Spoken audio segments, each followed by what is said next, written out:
Twitter shares plunged 10% this morning in reaction to the company's earnings call yesterday.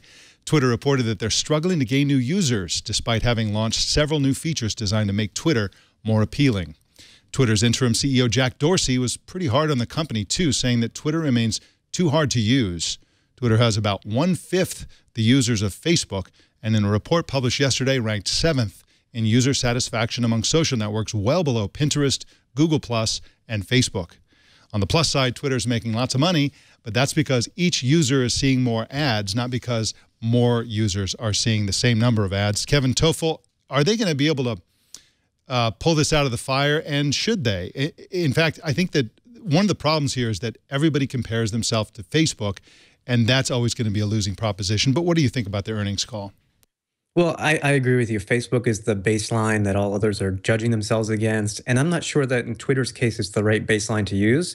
I don't necessarily agree with Jack Dorsey in that where he says Twitter is too difficult to use. I don't think that's the problem.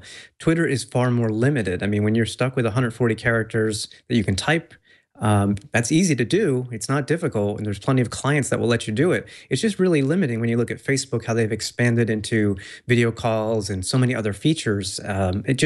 You can do so much more on Facebook. And frankly, I find the conversation threads much better on Facebook.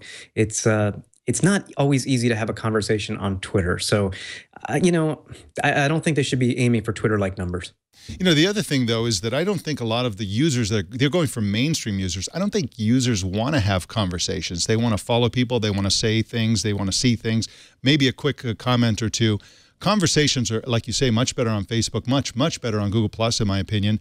And the people who want to have substantive conversations are an extreme minority. That's why the conversation-oriented social networks are in the minority.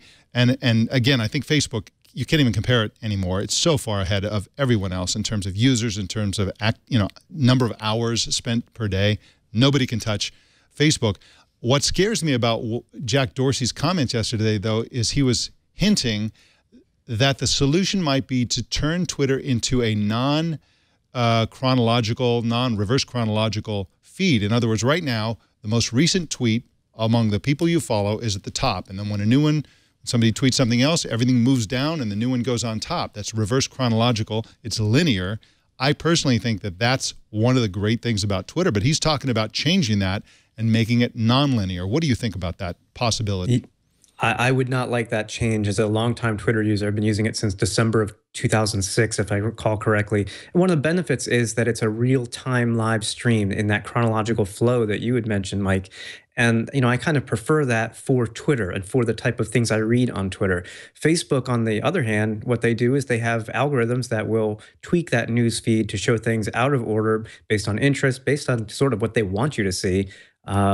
And that's a whole different type of animal there. And I like it for those and other reasons. But I don't think changing the Twitter to a non-chronological stream is going to help. I think, if anything, that's going to devalue what Twitter actually offers. I think that's it exactly. I think that Facebook envy may be the undoing of Twitter if they proceed down this path.